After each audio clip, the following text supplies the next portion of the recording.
En bon français, fallait que je fasse un truc en venant au Québec, hein, c'est d'aller avec Cali et mon pote Laurent Turcot aller voir les baleines. Oui, Et on se trouve actuellement à Tadoussac, qui est un des lieux très importants pour voir les baleines sur la région de la Côte-Nord. Mais la baleine, on ne faisait pas juste la voir, avant on la chassait, mais ça fait quand même près de 100 ans qu'on a arrêté de la chasser. Donc je te rassure, c'est pas ça qu'on va faire. On va aller voir des baleines, puis on va vous raconter aussi l'histoire de la chasse à la baleine. allez, on en parle un peu.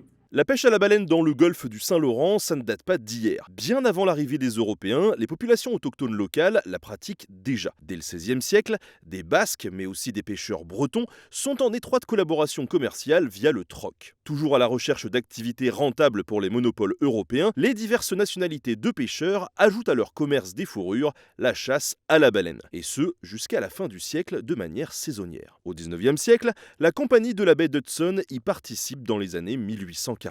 Dans la seconde moitié du XIXe siècle, la compagnie Tétu s'adonne à la chasse et engage des Inuits pour faire le travail. Entre 1859 et 1863, ça n'est pas moins de 20 à 40 baleines qui sont capturées annuellement. Le marsouin, quant à lui, subit 138 pertes en quelques jours par la compagnie de la baie d'Hudson en 1849. Et encore en 1898, la Quebec Steam Whaling Company fait construire, à l'ouest de la baie de Sept-Îles, un quai pour le dépeçage des baleines. Pourtant, la chasse à la baleine décline progressivement sur la fin du 19e siècle, tout simplement parce qu'il y a de moins en moins de baleines dans ces eaux. Les sorties en mer coûtent de plus en plus cher, la concurrence est féroce et l'huile de baleine, auparavant utilisée pour l'éclairage, se vend moins bien avec l'électrification. De nombreuses compagnies n'y trouvent plus leur compte et au fil du temps, plusieurs entrepreneurs autour de cette île ne tardent pas à mettre fin à leur activité. La chasse commerciale à la baleine prend fin officiellement au Canada en 1914 et il faut attendre 1972 pour que le gouvernement interdise toute action de chasse à la baleine. Heureusement pour nous, ça nous permet de profiter du spectacle